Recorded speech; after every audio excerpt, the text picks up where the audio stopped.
This is Dano Kildsig, host of your show. I could have been somebody, and I am. Got a little bit too much reverb going.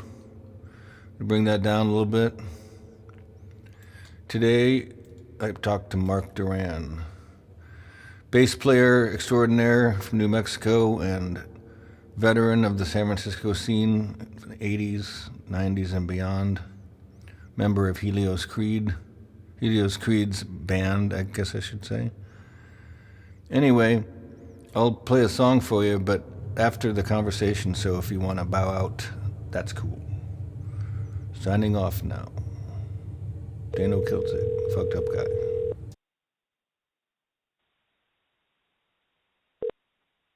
Good afternoon. Being recorded. You are being recorded. Hey, it's all good as long as it's not an April Fool's joke. Isn't life an April Fool's joke?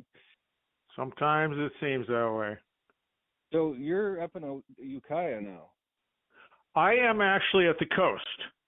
Yeah. I lived in Willits from 97 till 2016. And I've been at the coast now for about 7.5 years. So, yeah, this is the longest I've lived anywhere, is Mendocino County, yeah. I didn't know what it was when I got here. I was clueless, but it's a cool place. Yeah, what made you choose to go up there? Well, it was time to get out of the city for different reasons, and I was with a woman that was from Willits, and so we went to Willits, lived there for many years, enjoyed it a lot, nice little town. Marijuana was going big then. I wasn't involved in that, but I got a good job, and just recently retired from the county. So things are good. I did after 24 years with Mendocino County. That's crazy. When is it? Did you have an apartment on Haight Street like in the early 90s? Yes, we did, and that was in the 1300 block of Haight Street, same block as Pipe Dreams. And yeah, because I lived right down the block from you. That's right. I remember that. We had permission. We had permission to jam there and rehearse there, but not permission to live there. It was crazy, but the landlady knew we lived there, and so, but we'd have sometimes two bands rehearsing simultaneously, and just it was a crazy time. It was a fun time to live in the city back in the 80s and 90s. I lived down a block from you. I remember because your brother would always ask me to like work up some street blues busking thing with him, and I was really just anti-band and kind of bitter at the time, and I would never do it. But now I busk on Haight Street every day. I'm like, damn, I should have done that with Dave, Well, David's a big part of my story. He remember came home with Sex Pistols album. This is in the 70s when we lived in Albuquerque, and he plopped it on the turntable, and it made me really mad, made me angry. For some reason, how can these guys be doing this crazy music, and so that was my initial reaction to punk rock, is anger. I would say I was ignorant, and it went against a lot of things that I thought should be a certain way or something, but I quickly got over that. David was in a great band in Albuquerque called Jerry's Kids. So what year was that? That would have been 79, 80. From then on, till the mid 80s. But they played a lot of shows. A lot of out-of-town bands came through and were very impressed, if not just blown away by Jerry's Kids. Some bands, would stay at our house on their way through town, DRI, TSOL, The Lewd, bands like that. So our house was kind of a way station for touring bands. And, we had a good scene in Albuquerque, really, I got to say, for what it was. Then a bunch of us moved to – go ahead. How old are you? I am 63 now. I was born in 1960. And David's a year and a half younger? younger than me. David's a year and a half younger than me. Yeah. Got it. Slightly so he younger. found punk rock first before his older brother. It usually works the other way around, you know? Yeah, he was onto it, man. You know, we grew up skating and surfing in Long Beach, and my sister was in the rock scene. She had a lot of good albums and influences on us, you know, Bowie, Zeppelin, Hendrix, Beatles, Humble Pie. And so, Humble Pie, nice. Yeah, awesome freaking band. I wish I would have seen them. Did you go through the get rid of all your old records and cut your hair thing, like around then?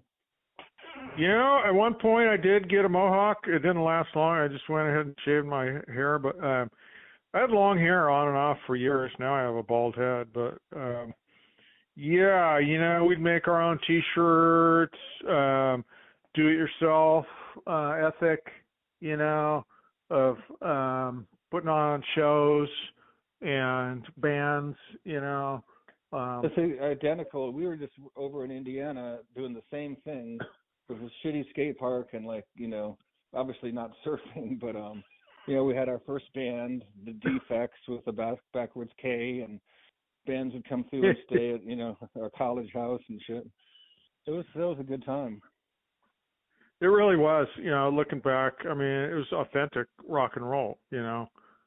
And I decided I wanted to play bass, and was able to, you know, pick it up fairly quickly.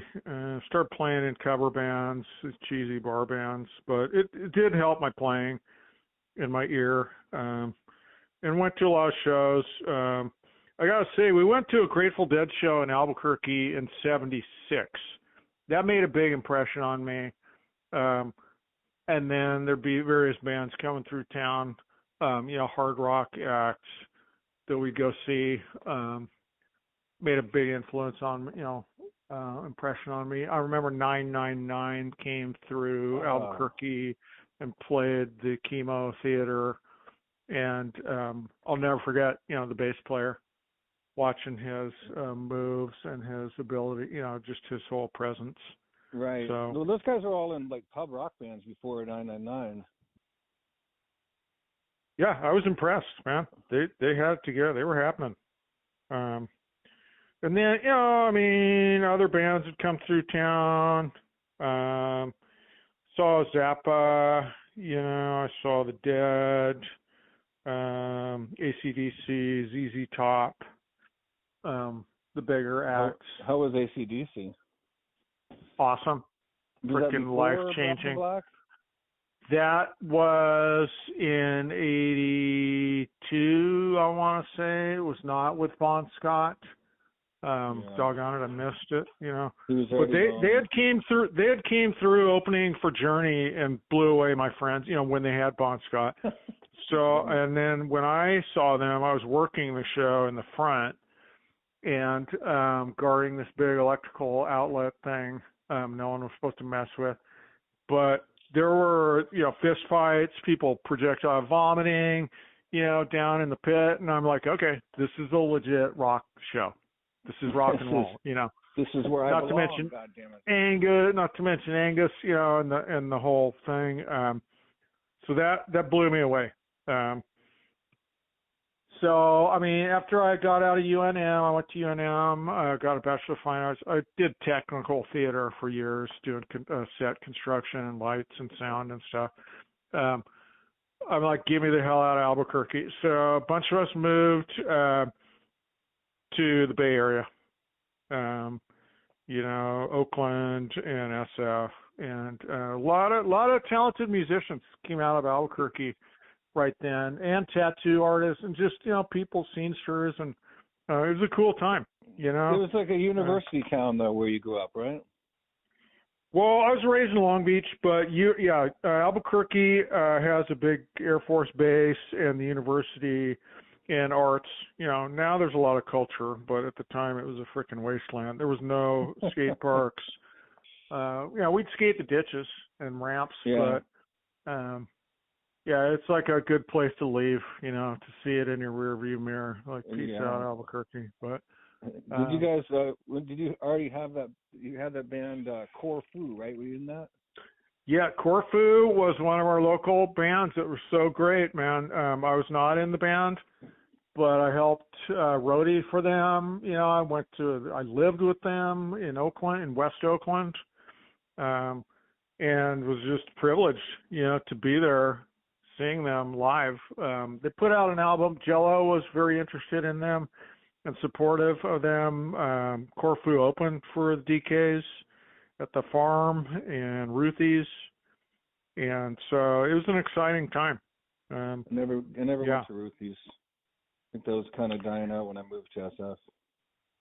I saw the Mentors there. I saw DKs there. A couple other bands. This was already 84.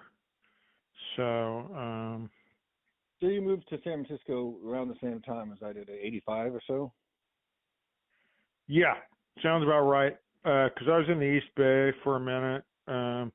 Funny sideline, we were guinea pigs for the study for the Army. And we got a chunk of money out of that, so then we were able to get that flat on Haight Street. But that's a whole other story. That's wait a second. What were you guinea pigs for? It was for an eye study. What they would do is give us a dose of atropine and a dose of 2-PAM chloride. And they would see if you were exposed to a nerve agent, nerve gas, could you take the antidote, and how long could you live and continue to fight and operate, your tank. So they had us in a simulated bunker tracking these tanks, and the whopper dose of atropine would just knock you on your ass and make your leg hurt. They would inject us in our thigh. So that lasted a summer, and then we got some money from that, and we're able to move from the East Bay to the city. So. And then what about? Didn't you live on Market Street for a while, like by the Safeway? No, but that was a bunch of the guys from Corfu. That might have been. This guy I knew, that was Carl Davila. Was friends with those guys. So you guys. Oh yeah. Was he the guy from Albuquerque? Carl from Albuquerque? Carl was from. I knew him at Purdue when he was the kind of in a trench coat mafia-looking dude, only like 10 years earlier. Okay. And, we were just like punk rock kids, and we would hang out with him, and we'd be doing serious vandalizing shit. And Carl was just dismayed at the whole thing. He didn't know what to. He kind of distanced himself from us. And then I ran into him again in San Francisco, the poor guy. And, I'm like this idiot. I'm like, hey man, could we stay with you? We used to crash at your place for a few days, and it was terrible. His roommates were just fucking abhorred of the whole situation. But he was a good. The house you're thinking of was on Laguna and Market, and it was a big old flat. And all kinds of shenanigans went down there, and Metallica even played there one time. I barely missed that. I was so pissed. Wow. But Metallica played there for our friend's birthday party, and a bunch of bands coming and going. But yeah, the front door was right on Market Street. People would wander in off the street, and all kinds of strange occurrences, I don't know what would be worse, Market Street or Haight Street, I would prefer Haight Street because we could sit on the stoop, and drink beer and strum our guitars and just kind of like watch the world go by. But we did have people wander in off of Haight Street, mistakenly, or one guy climbed up the side of the building to the third floor because he heard Corfu rehearsing. Climbed in the window and hung out, and then he didn't even have a shirt or shoes on. He was just like this lost soul that climbed in the window. So, yeah, stuff like that. Pretty ballsy. It was, looking back. He could have fallen easily. He climbed up some drain pipe thing. And, I did that once to get into my apartment right down the street from there. Like, it was the same kind of deal. I was not in the right state of mind, but somehow I made it up there, and in my window, I had lost my keys. And just one of those times when you got to feel like maybe there is someone looking out for me, Well, someone's looking out for me because all the punk rock and crazy stuff, getting hit by cars and this and that, and so you were a messenger, right, for quite a while? I was about to ask you. Yeah, I was like for almost 5 years. It's a long time. Yeah, it was it replaced skateboarding. As soon as I got here, I was already kind of getting over skateboarding as like a 21-year-old, and then all of a sudden I'm thrust into that messenger world, which is really exciting and just like, you were a messenger for a while, weren't you? I was. When I was 35 years old, I was a messenger for a year. Wow. And Rocket Man got me the job. He was a famous Vietnam vet, crazy punk rock dude. He got me the job, and I lasted a year. I managed to get hit by cars and survive all kinds of shenanigans. But my brother was a messenger for like 20 years. So that's how I knew all, mainly, and the musicians, Rico. Yeah, that's how I met Dave. Carmela, Thompson, a lot of the messengers that were musicians, Marcus. I think that when I met David, your brother, he was in Clown Alley. Yeah. Oh, he was in some great band. Oh my God, he was in Hammy, Clown Alley. He was in Eyeball. Prior to that, he was in Jerry's Kids, like I said. But I do want to give a shout out to the Speed Queens. Okay, Corky from the Speed Queens was one of the first guys from Albuquerque to move to the Bay Area that got in a band. And so he was a pioneer. I crashed at his house when I heard Corky. And now now he goes by Keith. He's such a Keith Richards fan. He had his name legally changed to Keith. That guy. I can't remember his last name off the top of my head, doggone it. But and then Alfie that started the Chatterbox, she let the Speed Queens rehearse in her basement in Alameda. See? Was Frankie in that? Frankie Lennon, was he in Speed Queens? No. Red? No, none of those guys, huh? Different group. This was Mike and also Mike Monco. Great guy, was the bass player, and Eben on drums. So Alfie, got the Chatterbox started. So then the Speed Queens were involved in that, and we're real pioneers in the glitterbilly scene in the city, and got us gigs there. I think that when I bumbled into the East Bay series of random events, I met Helios, and then immediately got in the band, and we played some gigs at Graffiti, which turned into the Chatterbox. Right. It's called Graffiti. And then, let's see, we played Victoria Theater on 16th Street. Big old show with Circle Jerks and like 8 other bands. Tales of Terror. Was that was a fun Helios or Chrome? Were you ever in Chrome? I never was in Chrome. Chrome was a little before my time. Helios had made albums with Chrome, so he was pretty well known, and went solo, and had a hard time keeping a bass player for some reason, but we always had good drummers. And so, the early gigs were just a riot. I remember the Victoria Theater, the PA burst into flames, literally, while we were playing. And here comes Hobbit running with a fire extinguisher, putting out the PA, because it was smoking and flaming and stuff. But we never stopped playing. We just kept playing. Ring the last note out of it, yeah. And that was Electra was running sound. Famous sound person. Helios still alive? Is he around? Helios is still kicking, man. He's still touring, recording. He's had a lot of serious health problems. But yeah, he's still kicking. There's like a Chrome website. I was always amazed at the avid fans, that would come out of the woodwork. Like we'd be playing Lincoln, Nebraska, and it'd be packed, to the gills. A lot of radio airplay and just notoriety, preceded us. So we got to play, CBGB, OK Corral. Helios Creed's a good name too, in terms of like it doesn't sound like it's just like one guy's name. You get like a sort of unity to it when you don't know. Yeah, there's a mystique, like what is this guy? I thought like he'd be some big old Greek dude with a beard or something, But so he's still kicking, man. He's doing. What's that? Oh, I'm sorry. He's still kicking. I would say when we played with you guys in Oregon one time, I remember Helios Scott.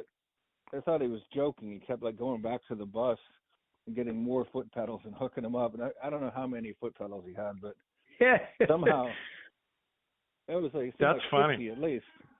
Yeah, he was famous for all his effects and keeping track of all the cords and batteries and pedals and stuff was drama in itself. Oh my God! He kept them in a cardboard. We kept them in a cardboard box, and one time he thought he lost the box, and it was a huge uproar. One time the box flew out on the frickin' interstate, and a semi almost ran it over. Yeah, I was hysterical. But stuff like that, the shenanigans. I remember that show. Was that in Eugene? Yeah.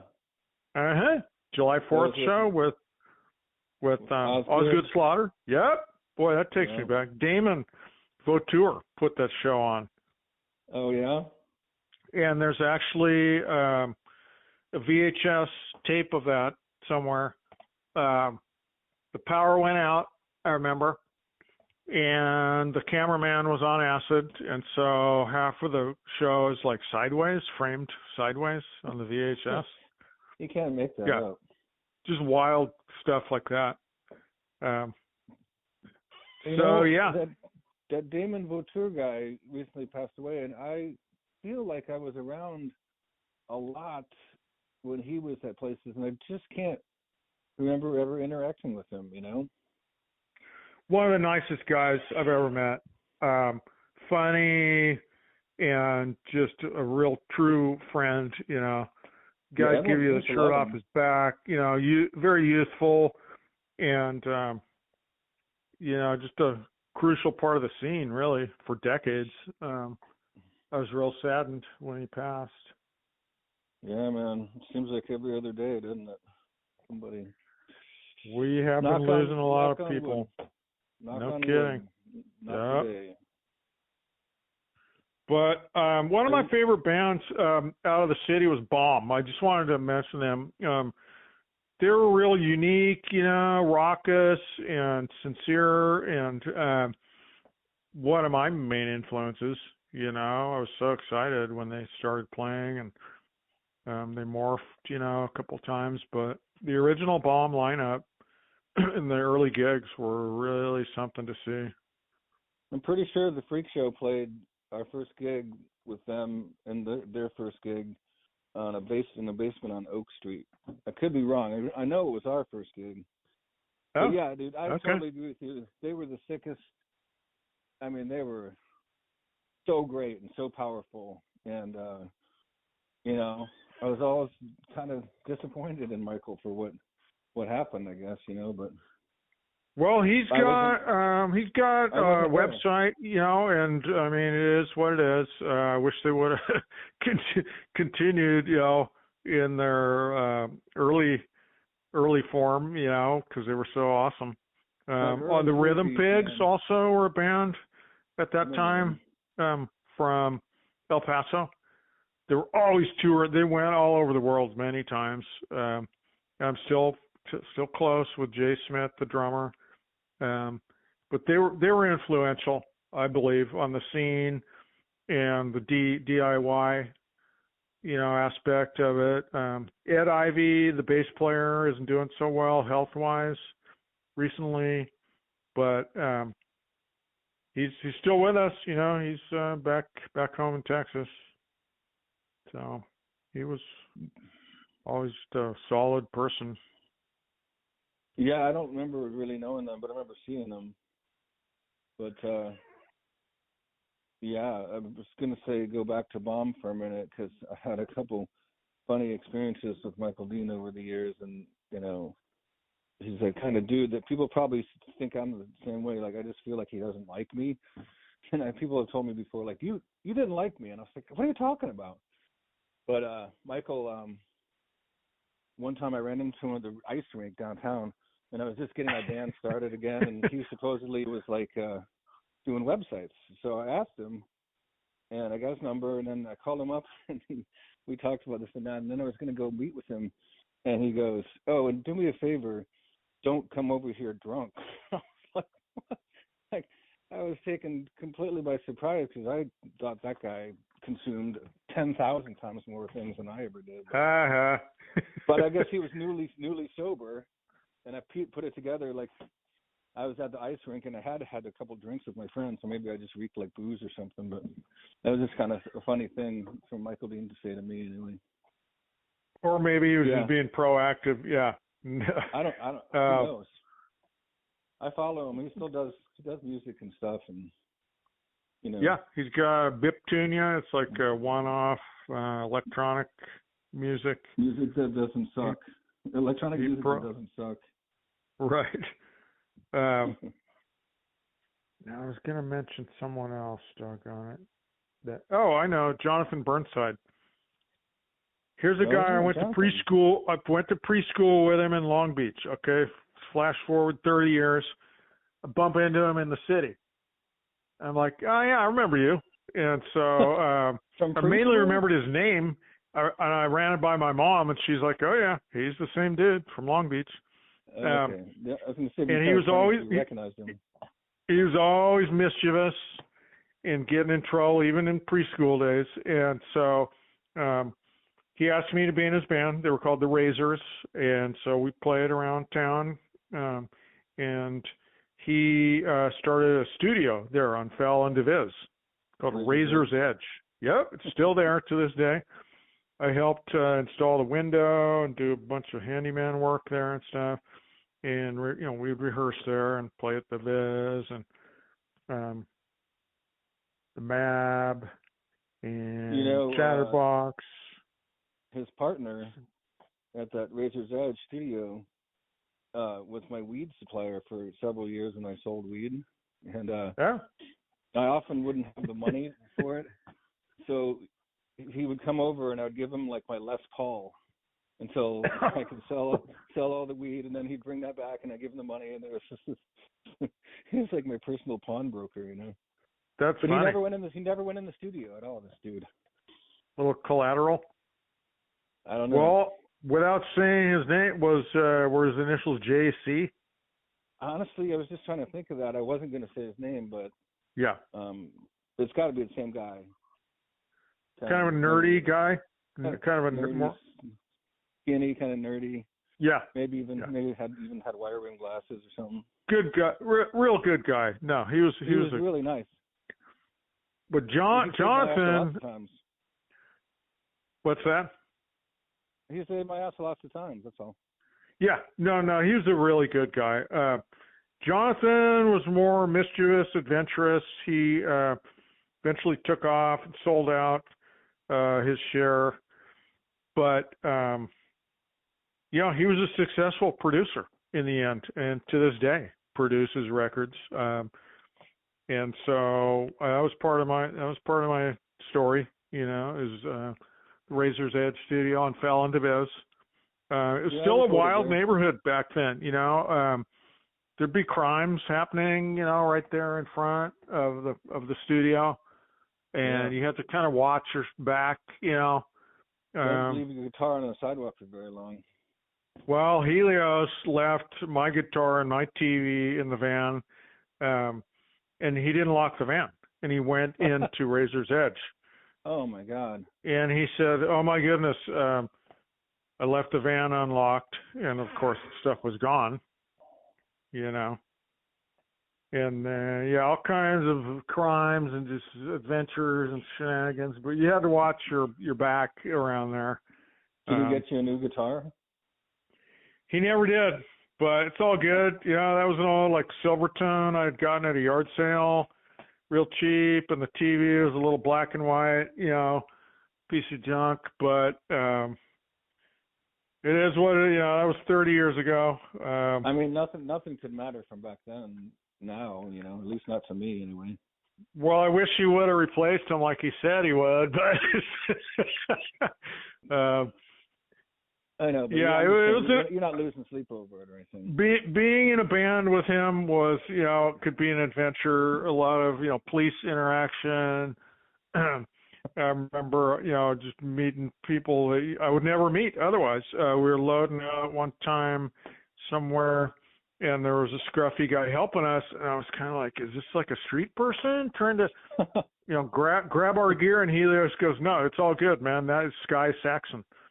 He goes, Sky, this is Mark. Yep, Sky Saxon of the Seeds. Yep. He's helping you out, roadie? Yeah. I'm like, damn. Dude, I was like starstruck, basically. Well, yeah. Sky Saxon. And then, the Butthole Surfers were influenced by Helios. I remember at one point, like this band Prong from back east, they're pretty big. They wanted permission to cover a Helios song. And they kept calling, but Helios was never there right then. So I think they just went ahead and like recorded the song without permission. Was Kramer in that band? I think so. And Meg, I remember those guys. Yeah, they were pretty big, at the time. They might even still be around. So, but I've always read about music more than I've had the capacity to listen to it. And even now, since you can hear everything, I still don't have time to listen to every band I want to investigate, Well, I love to read about, mainly my hero, like Wayne Kramer. Yeah. Read his book. Reading a book about Jim Gordon, the famous drummer. I've got a whole lot of rock and roll literature. I read Phil Lesch's book recently. It's quite good. And also The Manager of the Dead. Rock Scully wrote a good one. Have you read all the Dead books? I have one here, Living with the Dead, which is quite good. Not all of them, but I've seen him. I've met Bob Weir in summer of '82. I shook his hand in Santa Fe at a party. I saw him do some good shows. I don't worship them, but living in the hate, it's inevitable that I came there'd to be San deadhead. Francisco. I lived there when Jerry Garcia died. It was a huge uproar in the neighborhood. And I actually left town for a couple days and went camping up here in Mendo, which I didn't even know where I was. I'm like, where the hell are we? So turns out we were in Mendocino. Is it early planting the seed for you to go up there, maybe? I think so. Beautiful, redwoods, rivers, and now before I forget, I was in a band called Rubber Room for a minute. We had Bob Madigan, we had Bambi Anonymous, we had Trey Spruance, and Steve Pickering. And we only played a couple gigs, but... This is back in the day? It was off the rails, man. This was like 94. And just as an example, like Bob Madigan was this hard rocker from Detroit, true rock fan, and he would projectile vomit and light his pubes on fire on stage. That sounds like that's going to come in handy in Mr. Bungle later on. But we had a good lineup, and we had two basses. It was me and Steve on bass, Bambi on drums. So, and Trey, he was in Faith No More. He was playing keyboards. So that was fun, but it didn't last. Sadly, we lost Bob probably 10 years ago, almost.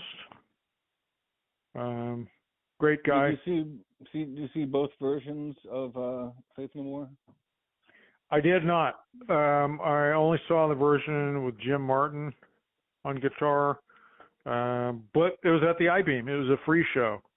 And, looking back, the I-Beam was a freaking blessing to the scene because a lot of good bands played there. You know what we found? The best thing about the I-Beam, and I went there like millions of times, was they stored the beer in the pool room, but it was just on a shelf. It was just on a shelf with like a flimsy door that slid. They didn't even have it locked, and so you could sit there on the ledge and lean forward and pull that box out and get another beer. I mean, it wasn't cold, but who cares?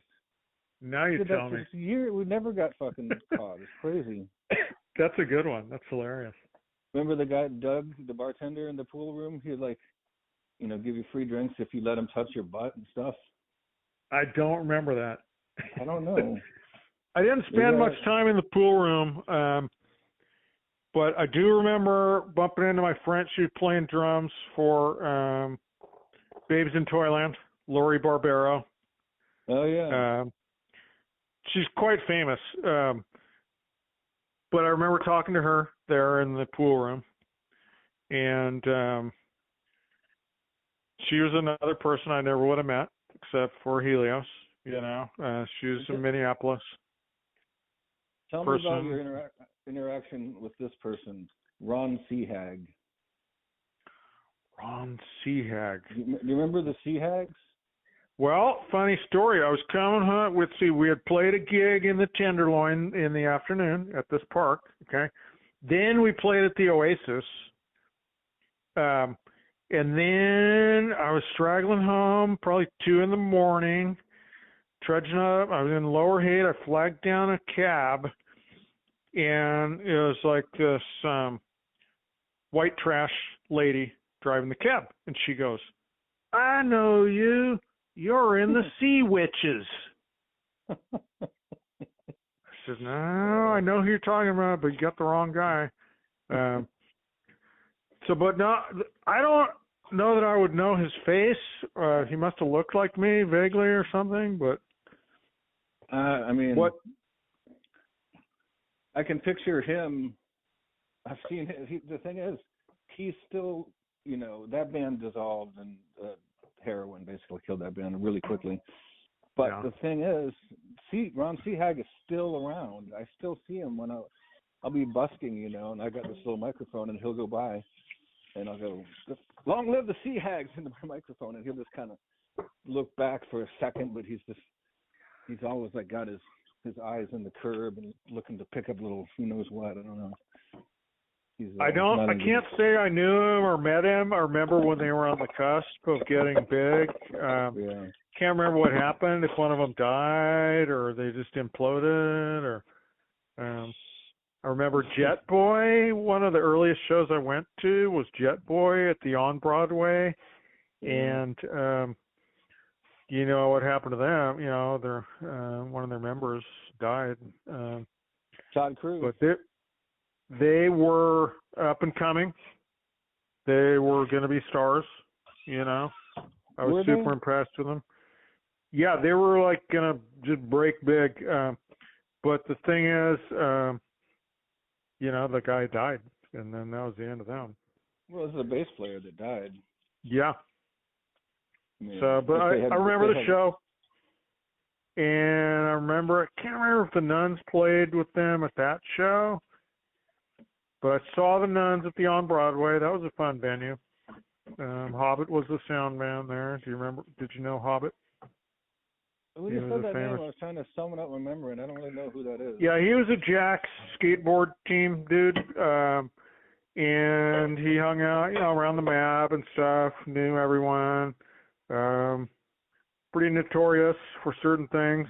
But did you ever get did you ever get asked to be in the Jacks, or are you, or Hank? I'm not in Jacks. I never was really approached.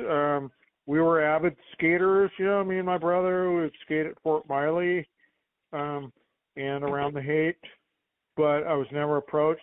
I know my brother knows Tom Scott pretty well, the founder of Jacks. I've known my share of Jacks members.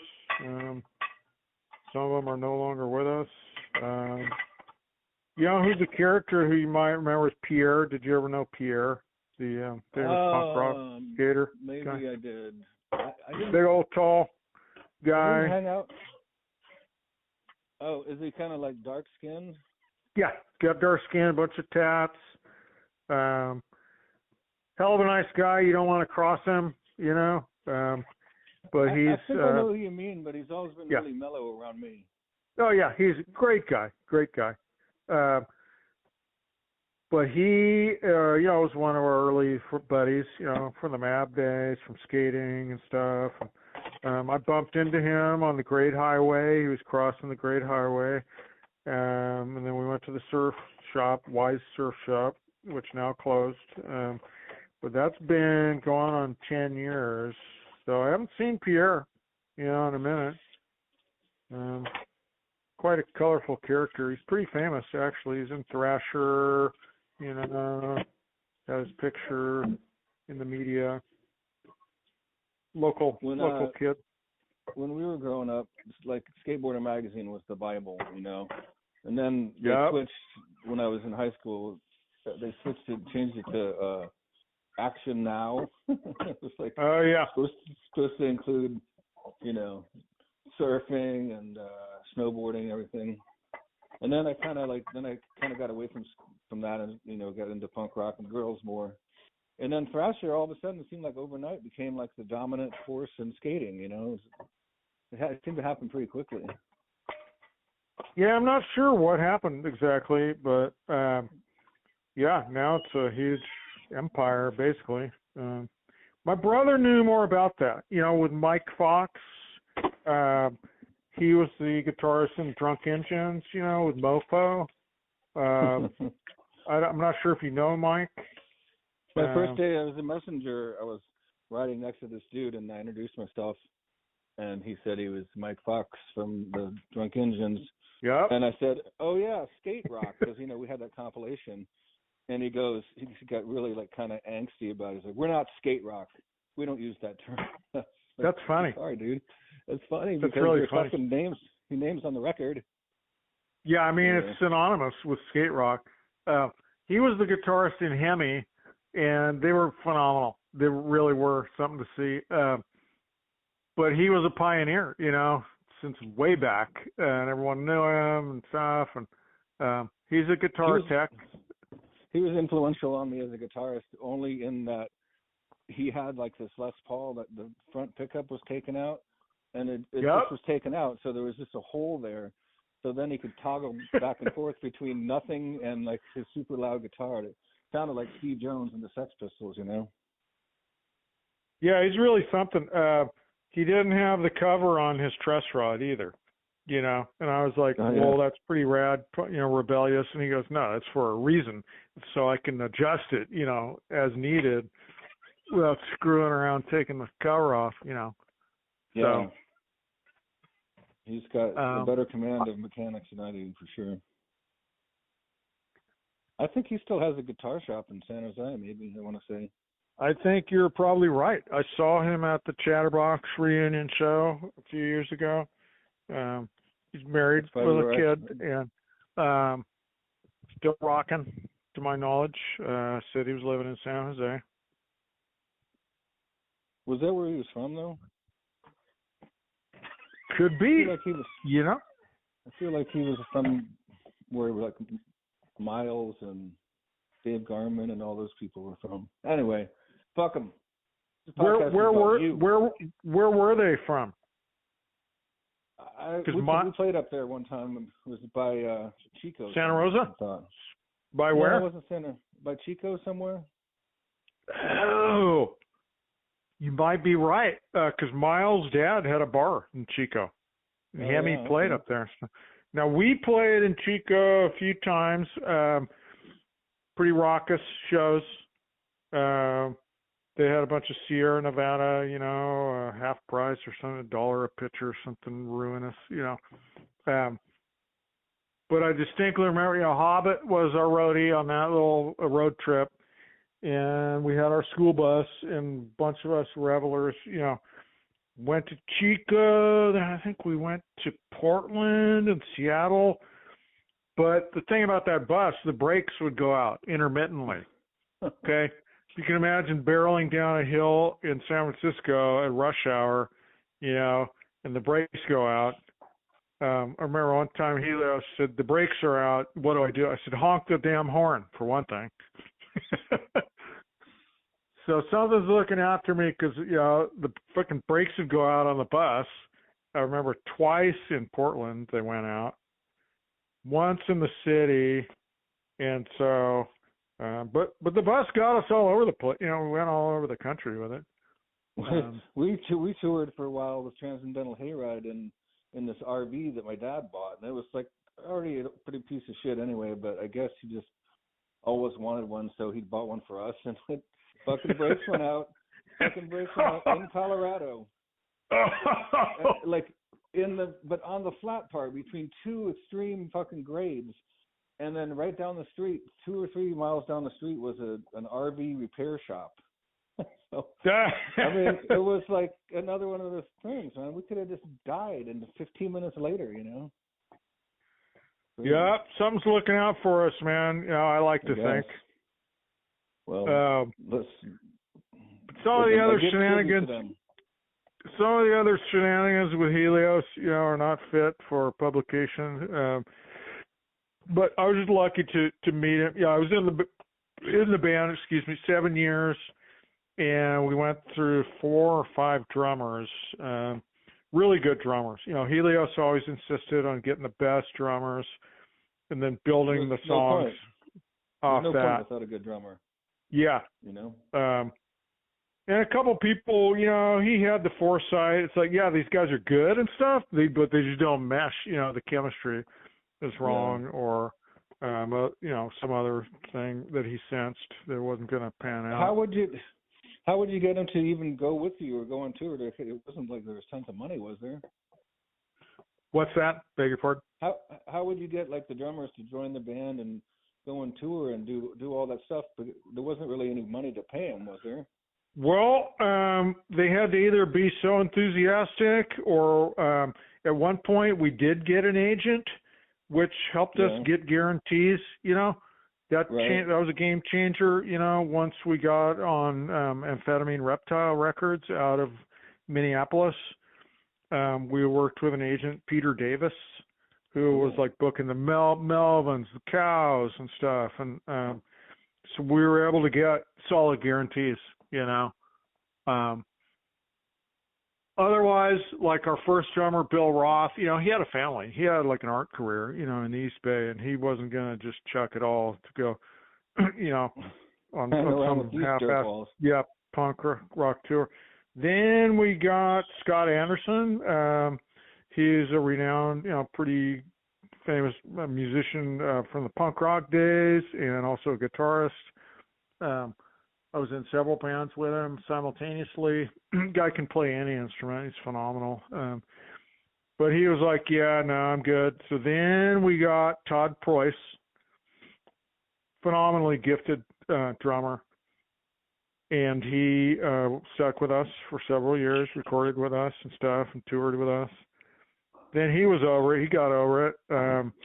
He actually lost a finger at one point. He was skipping down the street on Deviz, and he touched a sign with his finger. He jumped up to touch a sheet metal sign, and it had a screw sticking out, and it caught on his ring, and it like filleted his finger. Took the flesh off his middle finger. Yeah.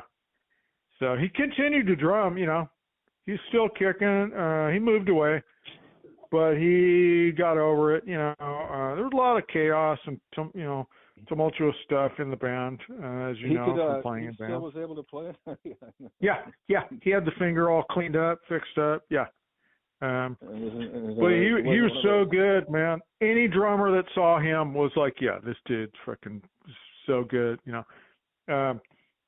Then we got to get Paul Delapelle. He had been in Ruin, a band called Ruin from Philly, real famous band. I remember seeing him play in Dolores Park. Did you ever see Sheba dancing? I did. Uh-huh. San Francisco band, long forgotten. I can't find any information about them. Didn't they have a woman playing cello? I was just going to say that. Yep. Yeah. Uh-huh. I did see them. I saw them. Must have been at the Viz. Maybe. Yeah. Yeah, they were different. They were good, man. Did you ever go in the back door of the Viz there from that little back courtyard? Sneaking in there? Yeah, I did. Yeah. But now one of my regrets was not going to see Nirvana play. It must have been the Kennel Club already. It had turned into the Kennel Club. I remember seeing the marquee tonight. Nirvana is playing. I didn't go, and then they blew up like the next week. Something. I'm just like, damn it! I could, should have gone to see him. But my brother and these other guys lived on DeViz, right on that block, and so did Michael Dean. So I was always around that neck of the woods. I'm always going to the Viz or the Kennel Club. Yeah, it was good times, man. I was glad I did it and got to be, some of the other bands. RKL was so great. I don't know if you knew them. Yeah, I got a good RKL story. Can you tell it on the air? So the Chatterbox, we played there. Scapegoat Lemonade played there. Before the show, I did this huge gag or a coke. I came up on stage and I just barreled through the set at like high speed, and Bomber was in the audience, right? And he and at the time I was playing this modulus graphite copy of like Jerry's guitar, but that I had worked on because I worked there at Modulus, and the guitar is just beautiful, and like, Bomber was very impressed by like my whole thing and everything. So he asked me to come and play and audition for Slang, his side project. Okay. I go over there and it's that other guitar player, not Barry, the other guy, Chris, and I couldn't play guitar. Like I could make up complex riffs and things, rhythms and stuff that if I made them up I could play, but I couldn't learn. I couldn't learn a Johnny Cash song probably. I just had to play the guitar my own way.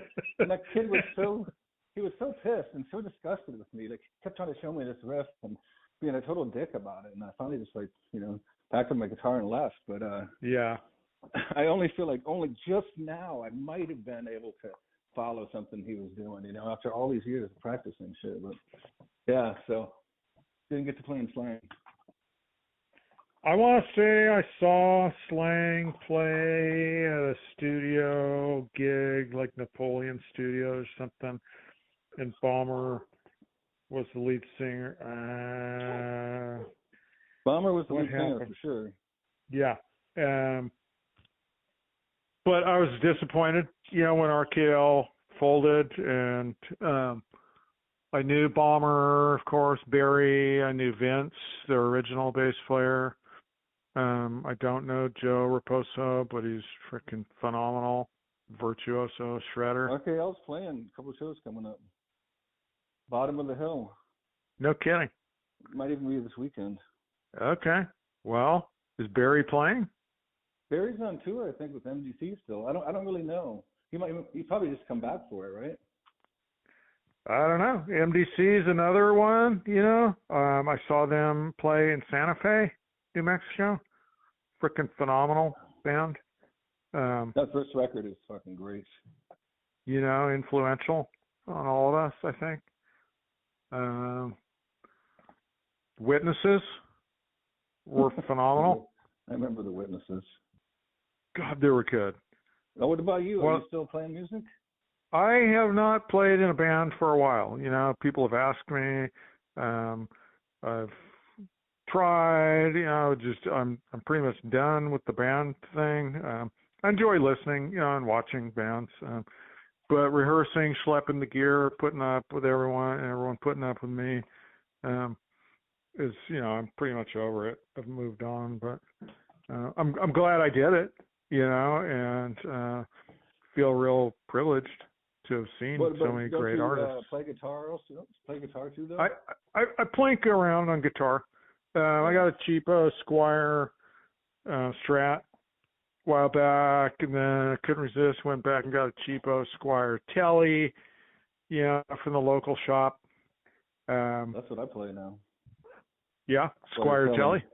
After cool, all the man. years as a Les Paul man, now I'm a Telly guy. I do have a 71 Deluxe Les Paul that I just put P90s in. Yeah. Can you even hold the thing? I know. I can't hold a Les Paul anymore. My back's too fucked up. Yeah, it's a heavy one. I think I have some carpal in my left hand, from all those years of bass playing and just this and that. But I can't complain. I got to rock out and see a lot of rock and roll, and saw the Ramones play. I was going to tell you a story. Me and Peggy Tully, who is now married to Tad Doyle. She was one of my friends in the city. She's a bass player in Brothers of the Sonic Tad Clock. Doyle from Chad. Okay. Yep. Peggy was one of my dear friends in the city, and she, me and her and Greg Coles, the famous tattoo artist, we went to see the Ramones at this weird disco club south of Market. And it was a big old raucous show. So we're coming out of the show, and there was a photographer in the street taking pictures of us coming out the front door. Well, a car came off the off-ramp and hit him and killed him right in front of us. Greg? No, the photographer. Randy Bachman. His name was Randy Bachman. It was a big ordeal when it happened. It was in the press, Randy Bachman? The guy, his name was Randy. He was a little dwarf, and he was all dressed in black. So he never... Well, Randy Bachman is a famous guitarist in BTO, too. He's in BTO.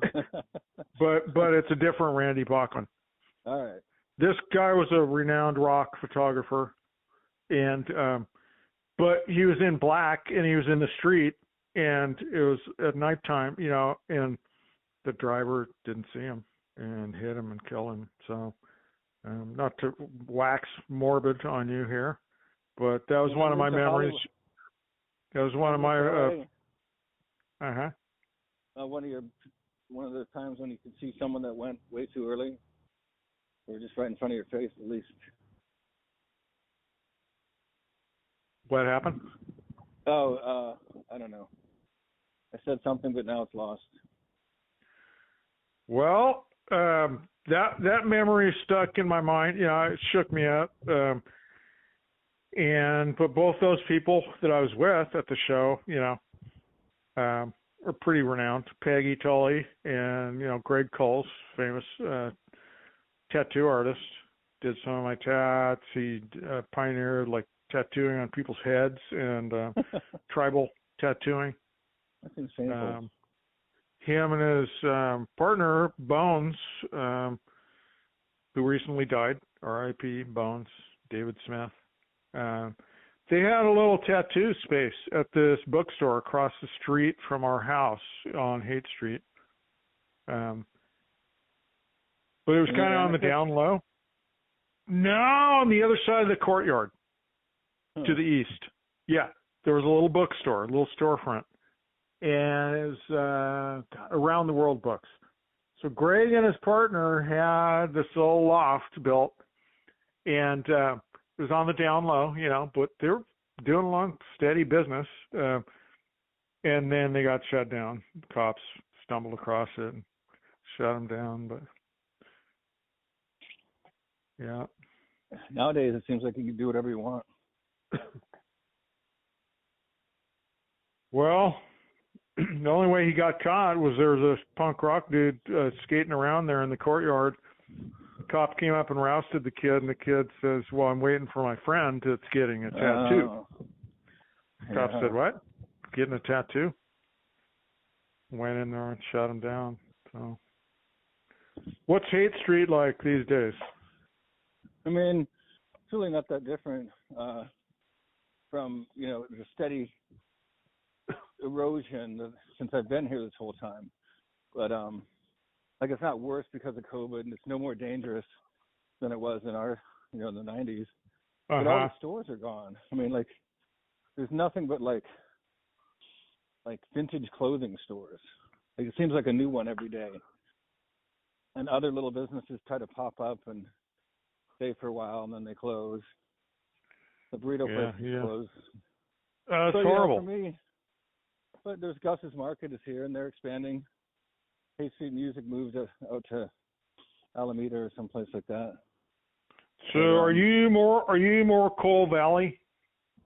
It just depends on how cool I want to be, Coal Valley's cool. Well, it's full of what we would have called the uppies back then. But I've worked there for 25 years at this little pet store, so I know a lot of people. It's freaking awesome, dude. It's a community. No, the hate is always in my heart, man. There's still enough of that, like, kind of countercultural vibe. At the time, we had the soup kitchen, the squat at Polytechnic High, and a lot of bands, and venues to play on the street there. So, and the music store.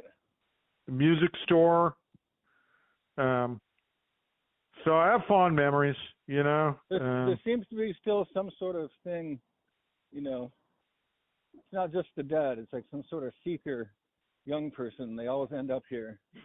And, some of them stay, join the community.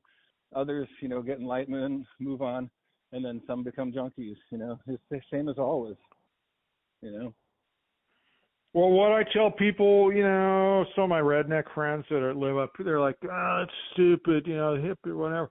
I'm like, yeah, but the hate, you can go to the parks or the beach or, the museums or, wherever you want to do, get to any part of town from there. So it's part of the reason I liked it. Yeah, I know. Well, I love it too. I hope I don't ever have to leave, but you never know. Each day. Sorry, I'm walking up a hill right now, so I'm panting. That's all right. Well, I've got to get ready to do some stuff here. Man, it's been good talking. Yeah, good to hear your voice, man. It was fun. You got my number? I got your number. I'll put this up on YouTube later this week, unedited. I have a bunch of old punk rock T-shirts that I have managed to save, and some flyers. Yeah. So that would be something to look at. Maybe. Well, we could do, when I figure out how to do it with the Zoom or the cameras, then we could look at that kind of shit. Okay. Sounds good, bro. All right, bro. Have a good rest of your day. Take care. Good talking to you.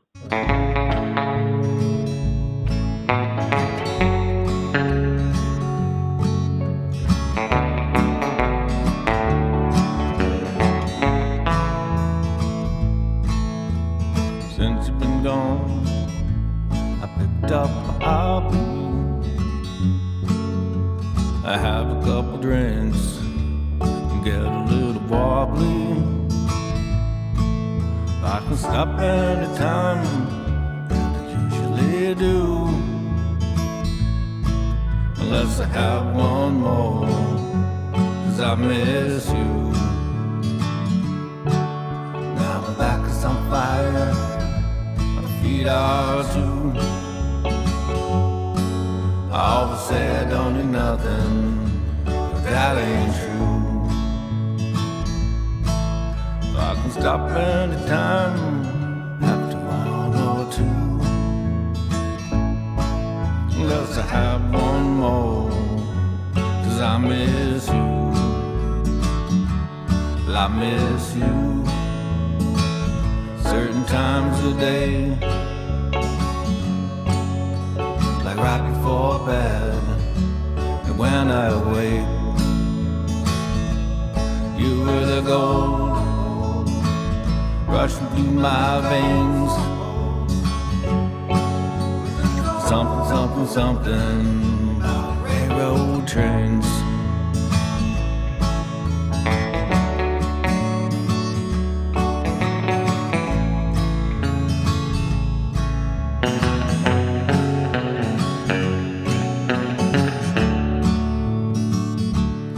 I miss you certain times of the day, like right before bed and when I awake. You were the gold rushing through my veins. Something, something, something about railroad trains. Something, something, something about railroad trains.